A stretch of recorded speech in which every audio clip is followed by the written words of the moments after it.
Good morning or good afternoon, depending on where you're joining us from today. This is Andy Collins with Tridea Partners. Welcome to our 2016 Dynamics GP year-end closing webinar. We're going to cover the next 30 minutes or so, next 30 to 45 minutes rather, on the GP year-end closing tasks, processes, and kind of recommendations. So Katie Baker with our Dynamics GP team will be walking through the presentation here shortly. Just real quickly, a couple points to point out here. If you do have questions, there's a question section in the GoToWebinar panel. If you could go ahead and just enter your question there, we'll cover it at the end of the presentation. And then because we won't be unmuting anybody throughout the presentation. So real quickly on ourselves, Tridea Partners, for those of you who don't know us, we are a Microsoft Dynamics GP partner located on the West Coast in California as well as the East Coast up in the New England area. We work with clients in implementing Dynamics GP, providing integration, customization, and support services, as well as upgrades and training on GP. So without further ado, I'm going to go ahead and turn it over to Katie Baker to walk you through the Dynamics GP year-end processes. All right, hi everyone. So today we're going to go through the year-end process. I'm going to kind of flip back and forth between the software and the tip sheet that we'll send out in the next day or so. Some of you may already have this. If you've upgraded since you received the tip sheet, there might be a few new features. So I'm going to be creating one. I'm calling it 2016, and it will actually apply to 2013 R2 and up.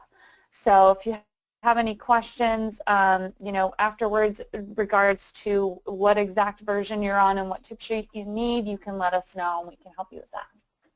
So overall, as some of you know, there's an F1 key within the system. There's also little help menus throughout the system on any transaction window. So a good tip for any GP question is to utilize that help menu. Click on help. You can go to about this window, and it's going to then detail out exactly what this window is used for. There's also a link for fields, so if there's a specific field or option you see on the window and you're not sure what it does, you can click on that fields button and you can then read a little bit more about that specific field. And then the same goes for different buttons and menus within that window. So we like to call that out on this tip sheet. It's a nice way to potentially get your questions answered right then and there as you're walking through the process. So overall, we're going to be talking about the specifics just regarding year end, but I'm also going to be mentioning things about period end. So any of your month end procedures that you usually do are going to be in addition really to this tip sheet. So it sort of mentions them within the tip sheet, but it also refers you back to the periodic tip sheets as well. So we know that every month we've got to be reconciling our, for example, AR account, GL account to the subledger, and so that process is outlined in other documents, and so you can let us know if you're in need of any of those to give you a little bit more information. So I'm going to skip down here, and we'll start out by just talking about the sales and receivables module. These are going in order of how we would recommend you closing each module, and if any module doesn't exist for your company, you can go ahead and just skip it. The biggest thing to note here for our subledgers is that the subledgers really, in essence, should be closed real time. However, that's always very difficult to get everything entered for December prior to entering January. In saying that, the biggest thing to note is that even though that's technically how it should be done, and it's going to mention that, it is okay if you are having to close the month or close the year, I'm sorry, after December 31st. So a lot of the times we're not quite ready to close the year and we're having to start transacting for January in our, beginning of the new year. It's always a busy time. So it's okay to enter those transactions, and I'll kind of show you what happens and why it recommends that you don't, but why it's actually okay. But there's a good thing to note. So the first thing that we're going to do, I mentioned here that we're going to start with just posting all of the transactions for the month.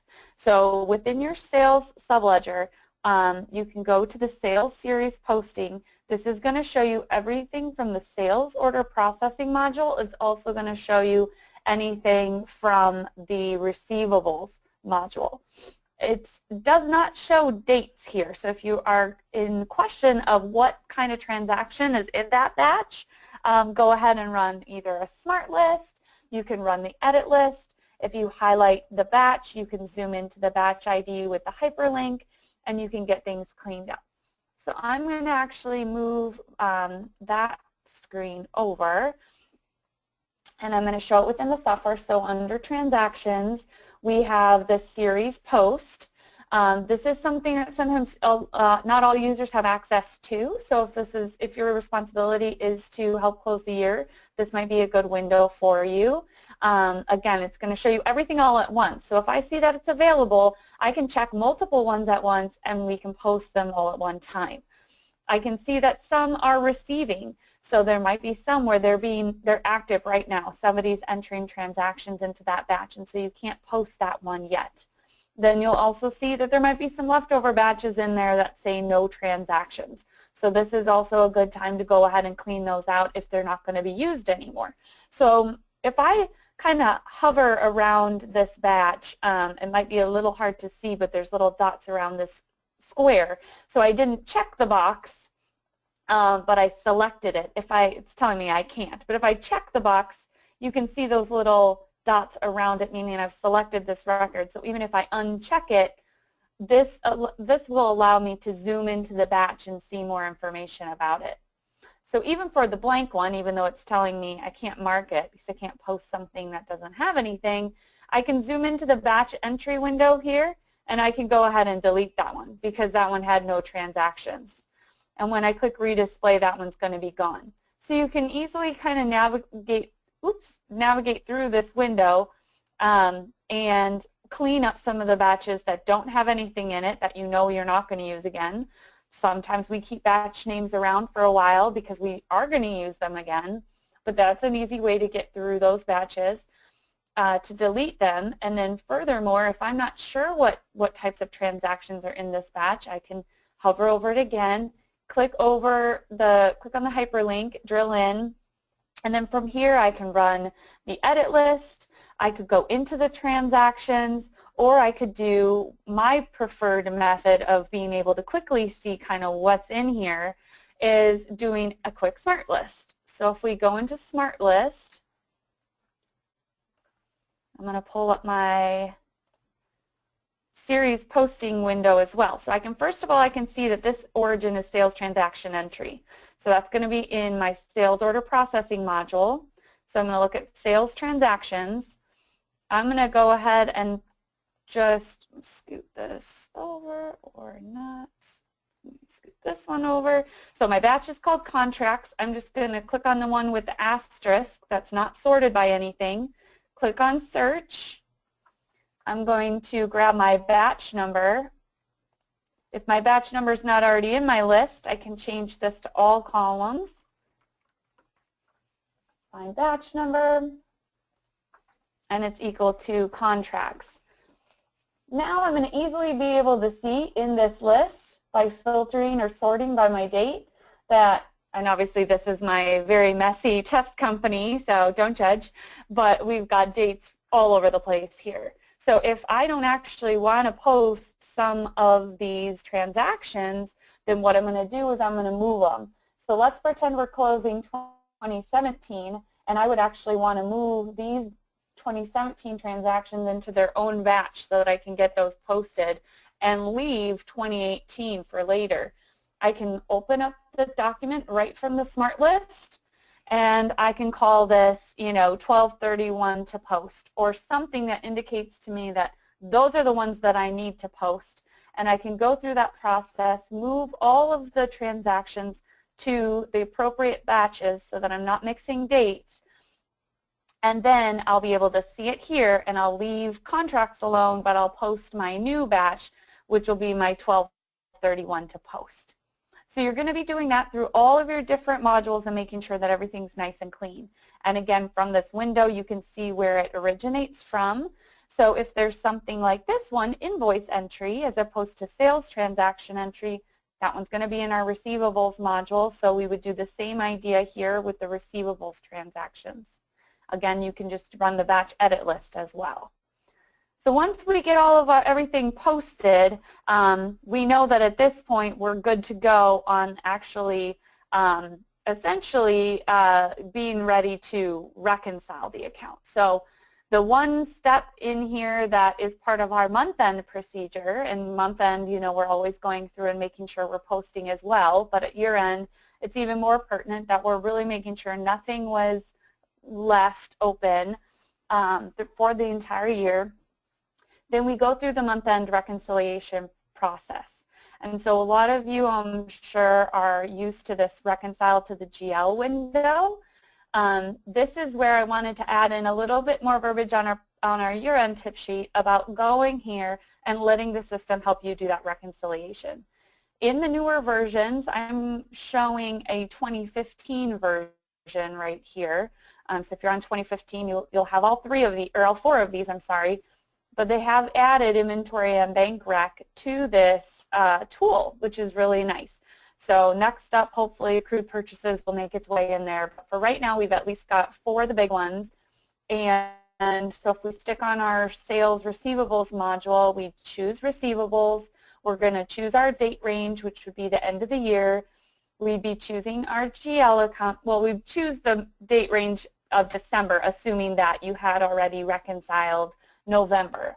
And if you hadn't, you can reconcile more dates than, at once if you'd like to.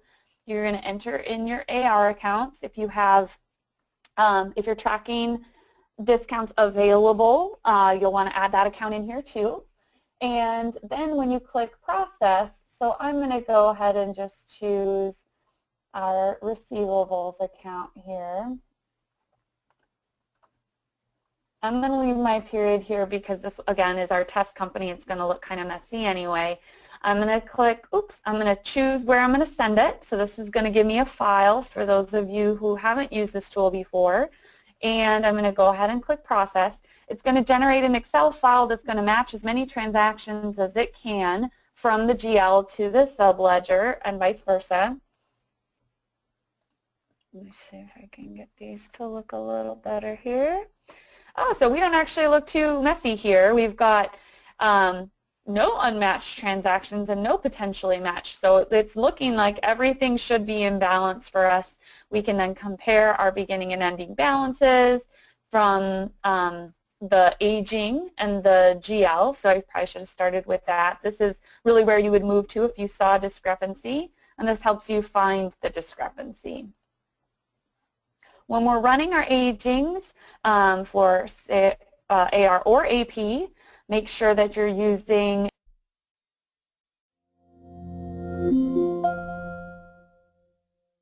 reconciling. It might not be on December 31st exactly. And so what we're going to do is be running the historical age trial balance so that we can enter that date in there of 12/31.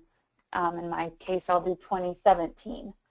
This report is the only one that when put in the date range is going to be a historical report, so it knows what the aging was as of 12/31, also a good report for auditors and whatnot.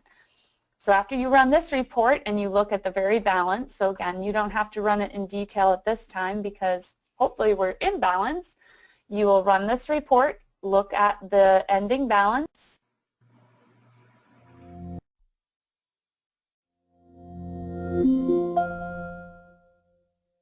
period 12 ending balance, and that should match your report. And if it doesn't, then that's where we want to go into that reconcile to GL routine. So again, that's just kind of a recap of your normal monthly process that you should be doing. But again, let us know if you have questions with that. An optional task, and you'll see this again in the tip sheet, is to do a backup. So depending on kind of where you're at in the process, if you already have all of your modules posted and reconciled and you're really just ready to do the close, these in-between backups you don't have to do. Bigger systems with more data are going to take longer to close.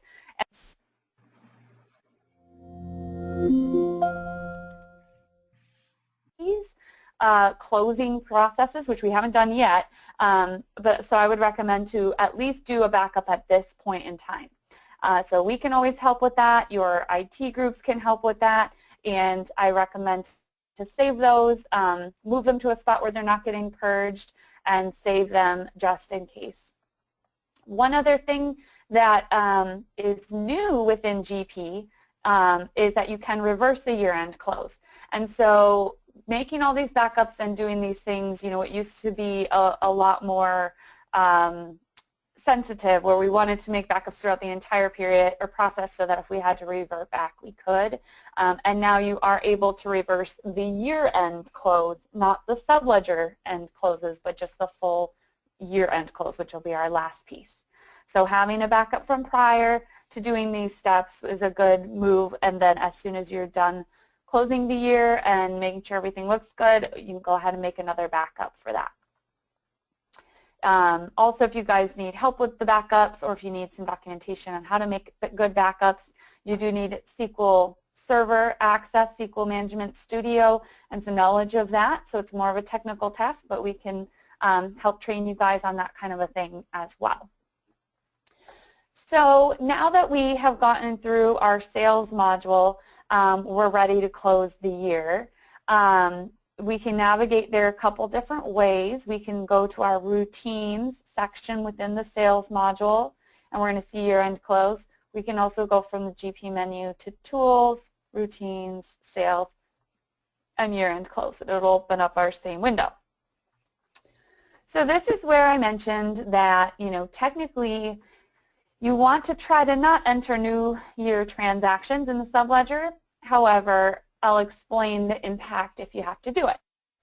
So what's going to happen is the date that it closes is going to be the system date. So it's going to take today and know that you closed on that day, and that's okay. And the year-end close is always going to close at the end of your fiscal year. So you don't have to worry about that having the button clicked exactly on 12/31. That one will technically get closed on 12/31. So what happens is that I would close it, and it's going to take the date. So let's pretend we're a month ahead and we're in January 14th, and now I'm ready to close. What's going to happen, and actually I'm going to change my, I'm going to go ahead and change my date so that it seems like we're on 1 January of 2017. If your calendar year and your fiscal year are the same, go ahead and leave it as all, and we're going to go ahead and process. What this process does, well, before I explain that, so all the reports that print out, you can send them to the screen, look at them, and throw them away. You can send them to the printer and file them away. You can also send them to the file. So you can, if you have a PDF writer, PDF will be available here. If you don't, feel free to even send it to a tab or comma delimited file. Those can be opened in Excel, and it's a nice way to save a soft copy of that file so that you don't have to worry about keeping a hard copy of it. I'm going to send it to screen in this case so we can take a look at what these look like. So what is happening here is that as of today, again, we're going to pretend 1/14. If any transactions have been entered for January, those amounts technically will be moved into a last year column. So what's happening is we're actually going to have some of our amounts that technically might have been posted in January still moved to look like a summary last year column. So I'll show one other thing. I don't think that these are used that often when you're looking at a lot of data. let me go into the, I can't remember exactly which one it is here, the yearly summary.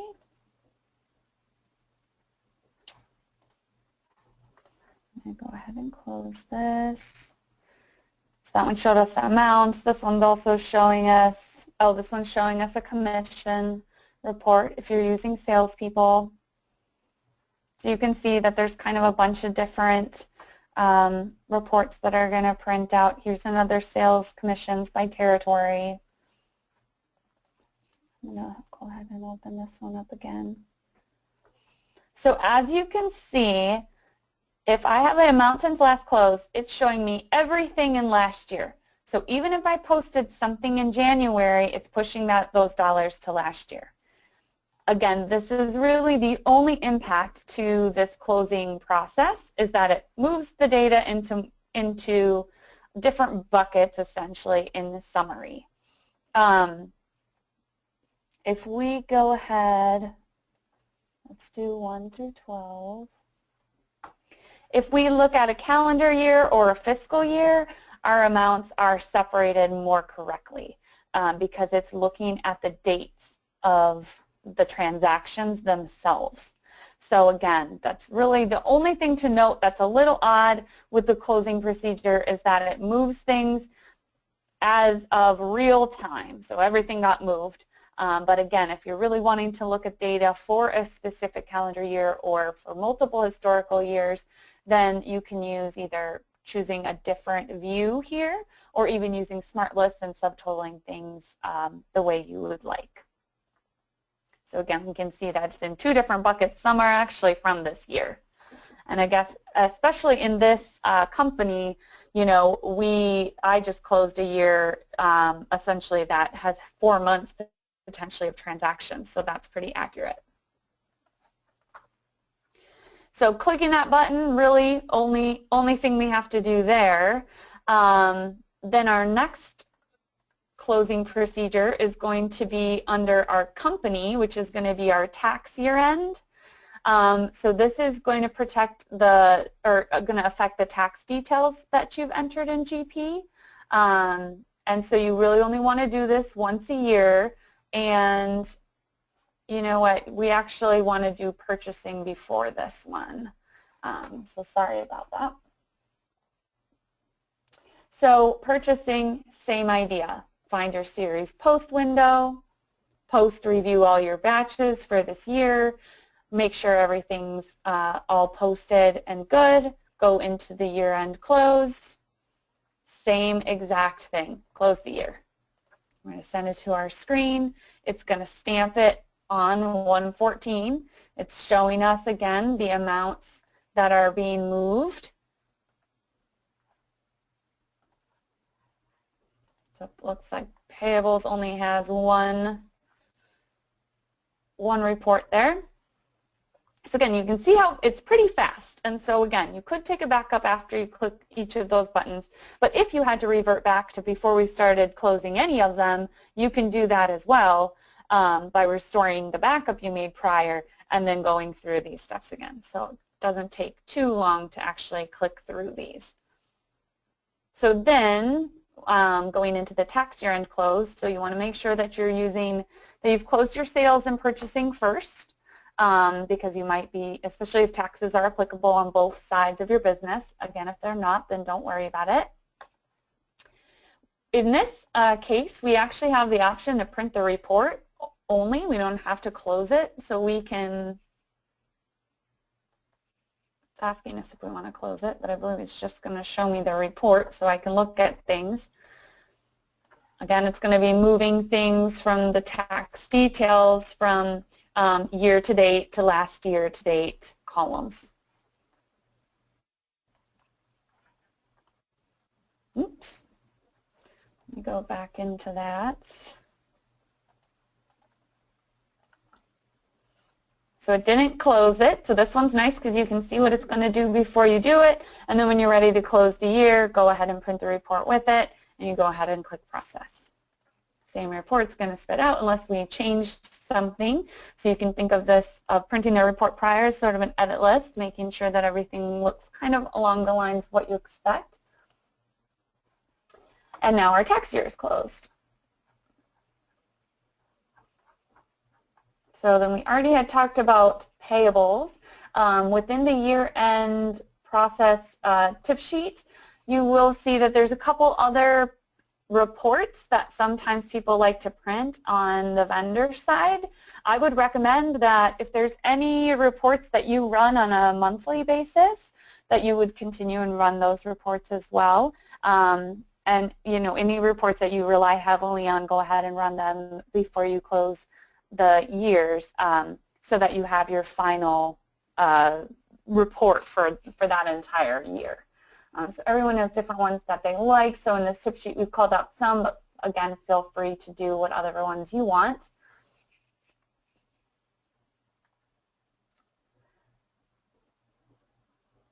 And then we also do have, sorry for jumping around a bit, I talked about closing AP, but forgot to mention that we do also have a 1099 closing within the tip sheet. So again, that would be the same as processing 1099s as usual. As a quick note, some of the new features for 1099 include updating 1099 information at for the vendor or for specific transactions. So we've all run into this scenario where we've set up a vendor and we should have created them as a 1099 and we've processed transactions and realized they weren't set that way. You can now update the vendor and update all of the transactions that were recorded for that year through this utility. Prior to that version, you could still go into the card and you could still pull up the vendor and update just the vendor's yearly, monthly amounts for that year. So as long as your display was on month, you can click in here and you can just update the amount and say, actually, this guy should have had $1,000 for 2017 in January or whatnot. So, but the update 1099 information is a nice way to do it at the detail level. But again, for older versions, this way works as well. Once you've confirmed all that 1099 information, again, we have a periodic tip sheet for you, which helps you run a smart list and compare the details that are printed on the form against the detail behind your smart list. So we can help you out with that when the time comes. And then you'll go ahead and you'll print your 1099s. You can close the year prior to running the 1099s. The 1099s do understand the correct buckets that they need to be in based on the dates that they are posted. So that process can be done at this time, but it does not have to be. So then we closed payables, and next up we're going to look at inventory. Inventory's got a few more things that we usually have to do just because closing the year for inventory in real life has more processes that we need to do. So we would still go through and we would still make sure everything is posted. For this side of things, we recommend to make a backup before you do the reconciliation of inventory. I do recommend, I think that that one is a good backup. Again, if you needed to, if something went wrong, you could revert back to the one that we made before we started any of this. So not a huge deal, but if you'd like to make a backup right now, then you're going to go ahead and you're going to reconcile your inventory quantities. So for any of you that are using inventory, you know that sometimes inventory gets allocated invalid, or it can contain invalid allocations to other documents in other modules. So this reconciliation routine will free up those and potentially hopefully correct those kind of issues that you may have. The reason we want to do that before we do our physical inventory count is because we're going to run our stock count, we're going to see what the system says it has, and if we don't run reconciliation prior, there might be some invalid things on the stock count schedule as well. So what we like to do is run the reconciliation that will correct any issues that are in the system so that then when you do your stock count, what it thinks should be on the shelf should be more accurate to what really is. So this reconciliation process, you have to have all users out of the system, and again, I recommend go ahead and make a backup. This one can take a while to run. So I'm actually not going to run it for this webinar because it will take a while. This one also does not have the option to print a report prior. So you just have to go for it. But again, if you're not sure how long this will take, again, I know I have some companies that if you're on an older version and you have a lot of inventory data in your company, this could take a while. So if you're not sure if it will take a long time or not, I would recommend trying to run this in a test company that has a backup of your production, and then you can time and plan accordingly, as again, people cannot be in the system during the time of running this.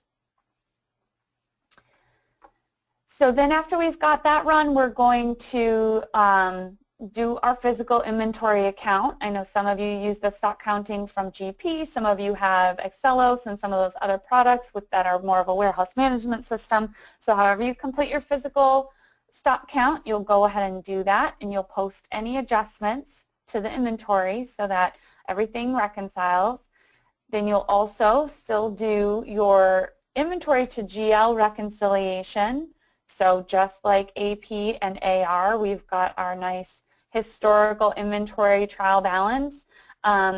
This report is a report that is newer to GP it's been around for a while, but what happens is if you were on an older version, you do actually have to install this report separately.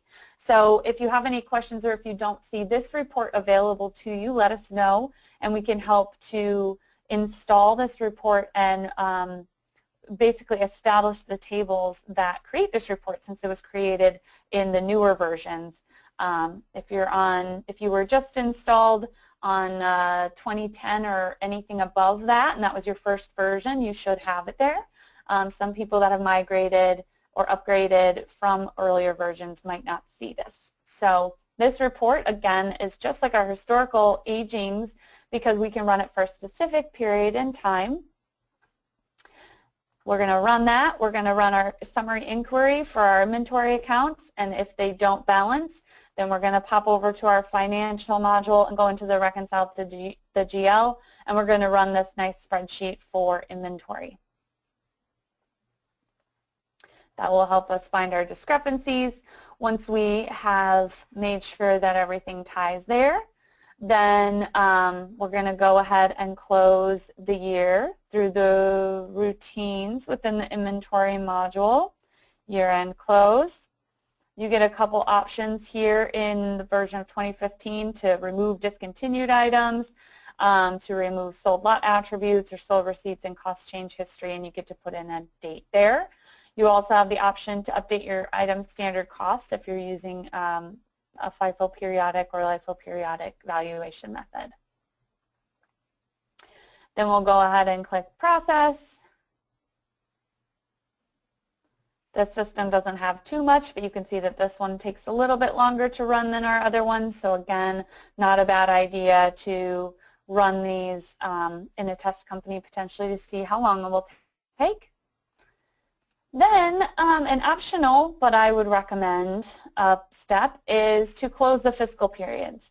So just like a month-end procedure, when we're done reconciling everything, let's get everything closed for December. At this point, we haven't done financial yet, so we'll leave that one open. We're going to be creating our new year. So to create the new year, you're going to go ahead and just type in the year. This company already has it set up, but you would just type it in. You would update or accept the defaults for first and last day, and you'll click calculate, and that will populate all of these for you. Then you're going to go ahead and close them, and you'll just be opening up your January period.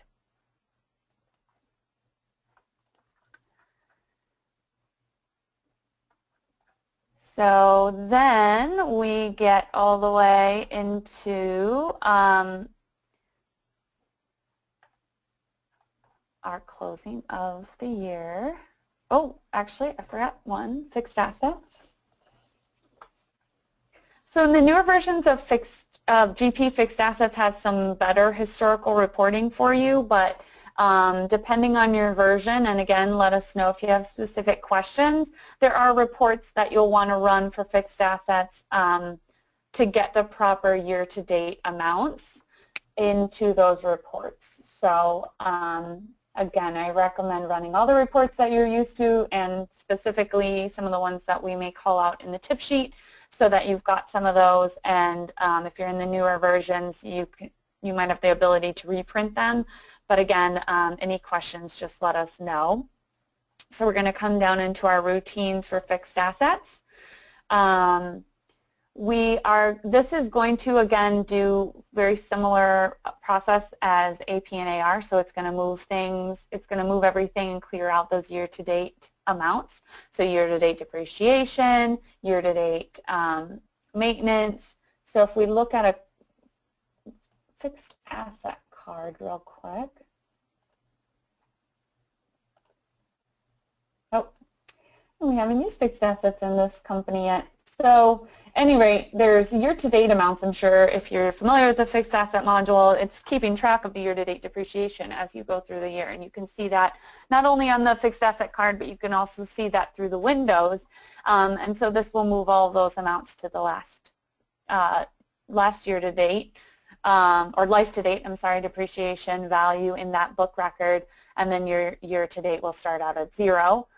Fixed assets is another one that you are okay to hold off on if you need to. It's also one that will close real time per the calendar that you've set up in fixed assets. So it does have basically you aren't usually entering new transactions for January for fixed assets anyway before you would do the close. So as long as you're not running depreciation for January, you should be good to go ahead and close that even if you're in the month of January. So then under the routines, you're going to do year-end. I don't know. Okay, we'll open this. But it will list your available books. You do not have to close all the books. So if you just want to close your corporate book and you want to leave your tax books open, that's fine. Really overall, for financial purposes, we just want to close the financial book. And sometimes people need a little more time to do the tax reporting if you're doing that in GP. So it will list them. You don't have to insert them all at one time. And you can still do this after the year-end close. Payroll year-end, there's another routine under the payroll. I am not a payroll expert, so if you have specific questions about payroll, let us know and we'll get you in touch with somebody who really knows the ins and outs of payroll.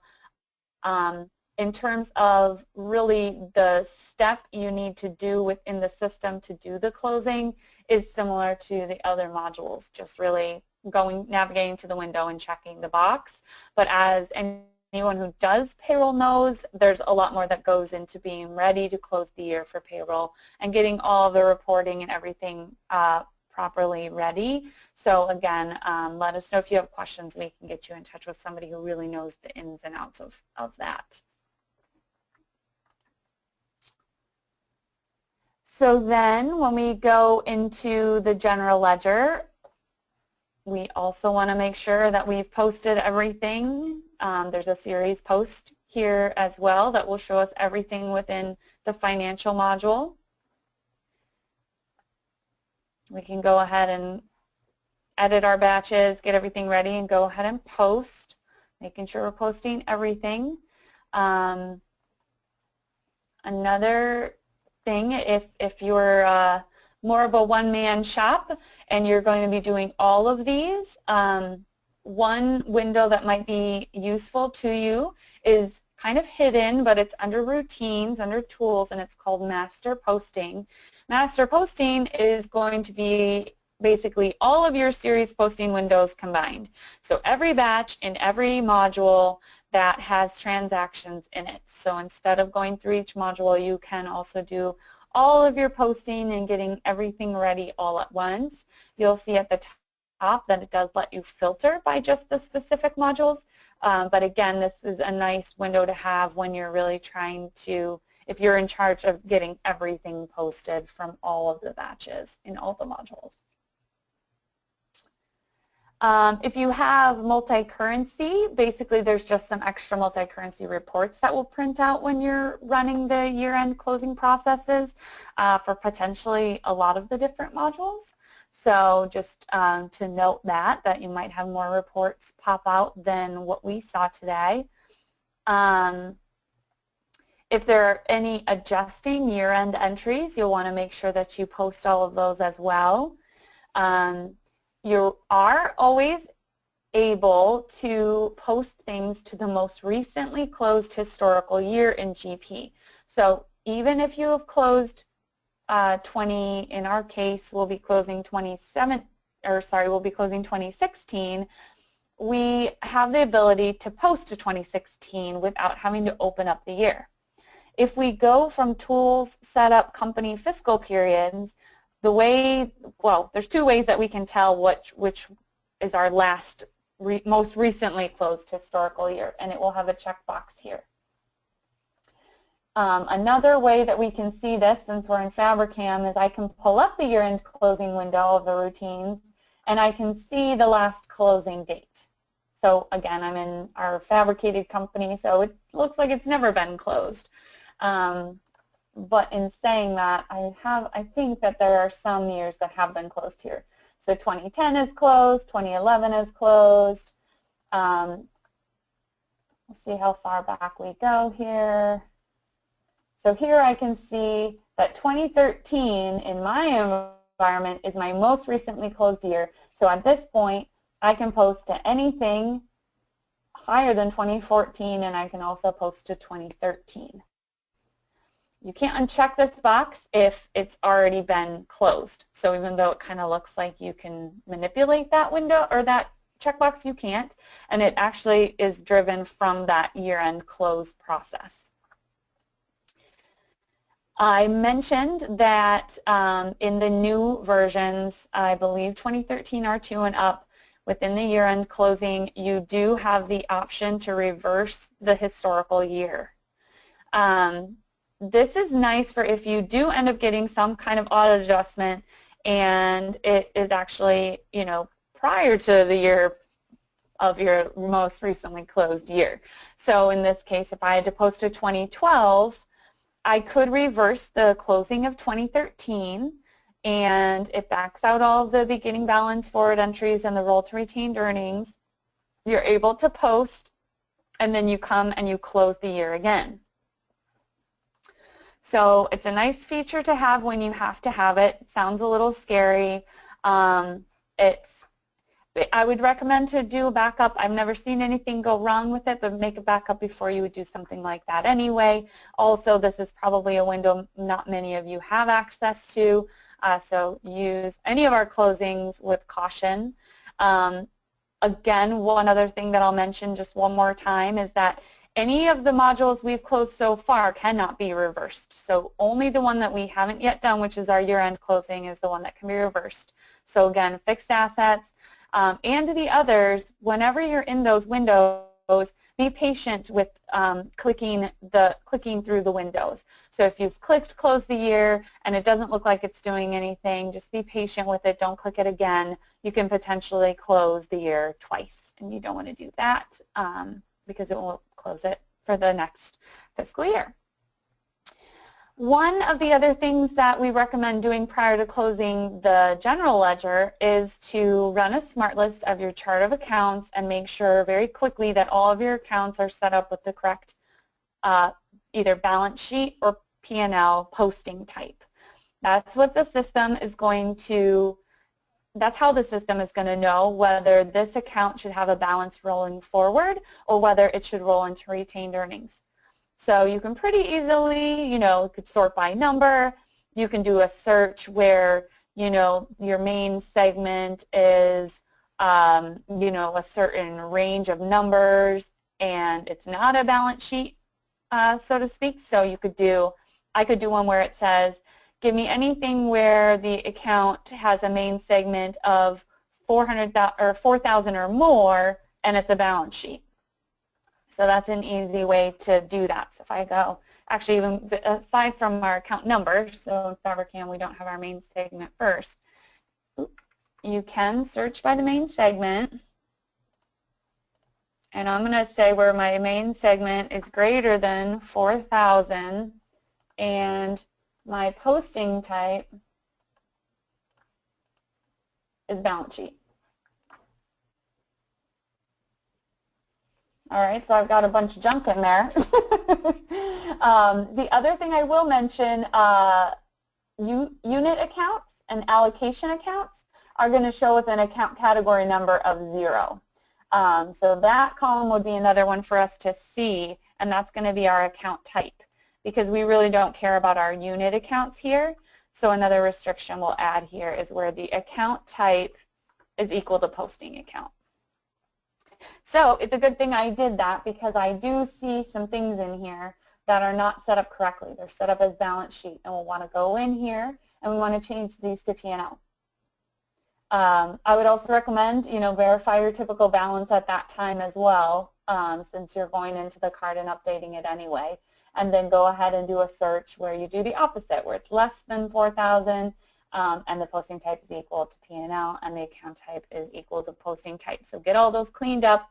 Again, because you can post to the most recently closed year, there is a process to update and fix any amount that basically wasn't closed correctly. However, it's a lot cleaner to just catch it right away at the beginning. Then there's an optional task, which is running some check links. This is usually done by an administrator. This is another one where I would say go ahead and run a backup before you're doing these. Again, a lot of these maintenance procedures are meant to fix data, but every once in a while, if there's a record that's kind of half corrupt in the database, it can sometimes do the wrong type of correction. So it does its best, but it's good to have a backup first. So in the tip sheet, we talk about going to financial and really just inserting all of these records and running it. If you are a company that tends to have more issues than not, you might already run these on a periodic basis. So again, it's optional. If you don't really feel like you have many data issues, you can skip it. Otherwise, it's kind of nice to start out the new year with everything already have been run, especially since we need our users to be out of the system when we do these processes anyway. Again, with check links, it's good to have everyone out. It's good to have a backup, so it might be worth it to just go ahead and do those. This check links is for all the other modules as well, so we can also kind of give you some advice if you have questions about running it for other modules, as well as it might be recommended for you in your situation, again, depending on the amount of data, the amount of third-party products, any customizations, things like that. Then we want to do one last sanity check, which is looking at our setup window for the GL.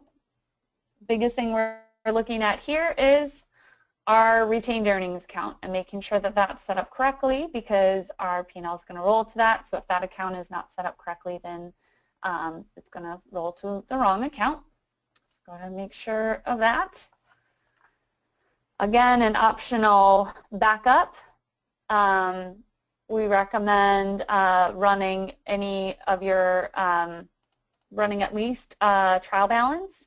Trial balance is a nice, easy check so that we can run a pre- and post-close trial balance. I would recommend potentially just doing even a detailed one and specifically making sure that, it's kind of one last check of seeing what amounts you expect to see rolled forward into retained earnings, so that after you run that and you see the year-end closing reports, you can easily know right away if any account was maybe set up incorrectly or something like that, because you've kind of done the math first. We already went over setting up the new fiscal year, but again, as you work through this process, you might want to close each of the modules as you close them. A lot of the times I recommend doing that process, especially after you've reconciled. So even if you haven't scheduled the time to click the close the year button, I would say if you've reconciled and posted everything, go ahead in there and check this box and get it closed. And then prior to creating your, or prior to running the GL year-end close, you'll want to make sure that you've got your new year created because otherwise it won't have anywhere to go because it's creating those beginning balances and it's understanding that we're moving to a new year. So make sure that you've got that created. As a side note, you can create multiple future years if you want. They can always stay closed. And so again, if you have situations where you want to create a few out into the future, sometimes if you're using different modules depending on contracts or projects or things like that, sometimes you want to have some extra periods out into the future or deferral modules, so you might have some of those, and maybe it's in your best interest to just create a few new years. It's not going to hurt anything, especially at just making sure that you close them so that people aren't accidentally typoing or putting something in the wrong period. So then after that, we're ready to go. So then we're going to go into our routines. We're going to go into year-end closing. Another thing just to mention, because it can be a little bit easy to click on the wrong thing, is that when we're in the routine section under financial, under the financial caret, we see the year-end closing. And then we have under fixed assets year-end. So just make sure that when you're doing these that you're making sure you go to the right path because they're very close to each other. And they just both say year-end. So again, we're going to go into this window. It's going to show us the retained earnings that it pulled from that setup window. It knows what our starting journal entry number is going to be for that year. Again, like I mentioned, I went in and I looked at what was my most recently closed year. So even though it was 2014, it is going to close on the correct day because of our fiscal and calendar year setup. There are a couple options here too to remove unused segment numbers and maintain some inactive accounts. So you can make those selections, and then when we close the year, just so you know, you might get this message. So especially if you have batches in the system, it's specifically calling out single-use batches, so not recurring batches. For recurring batches, it knows that, okay, yeah, there's probably going to be that batch in the system, and it knows that you might be waiting to post it for the next year. So it's going to be specifically looking at single-use batches, but a lot of times we're putting stuff in batches and getting things ready to post for the next year. And doing that data entry. So again, it's very important that you just make sure that you've gone through your transactions and that the transactions that have a date of 2016 have been posted. It's okay to have other things in the system that aren't posted, and this message is okay to click continue through as long as you have made sure you do that first step. This one takes a little bit longer, but again, not horrible. It's going to print out some reports as well. These year-end reports, I recommend sending them to a file or PDF just so that you could reprint them if you need to. A lot of these actually all of these year-end reports cannot be reprinted. It's not data that you don't know, but it still is important, I would say, to keep these. So in this company we do have multi-currency, so we're seeing a bunch of currencies listed out here. So ours looks extra fun, but it's showing us all of the accounts and where the movement has occurred. Thought there was maybe one other one, but I don't see it. But here I wanted to show that this closing date, again, it doesn't care what day we are here, it doesn't care what day we are here. It knows that because our fiscal year is a calendar year, that because 2014 was open, I closed it exactly on the 31st, and now we're in our next year. Overall, this is really the step that matters. This is the one that will roll forward your balances.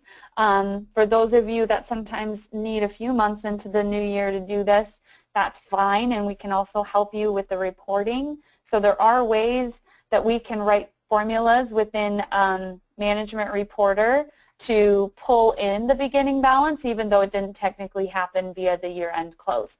So if you're a special case like that where you need to kind of wait to close the year, again, let us know. We can help you so that your financial statements still look correctly. It will be important that you know that in GP you won't see those beginning balances, but again, we can make it so that you can run financial statements prior to running the close. And it looks like we're about out of time, so I will let maybe Andy jump back on. I don't know if I'm able to see all the questions. Yeah, here I've got the questions here. Thanks, Katie. Great.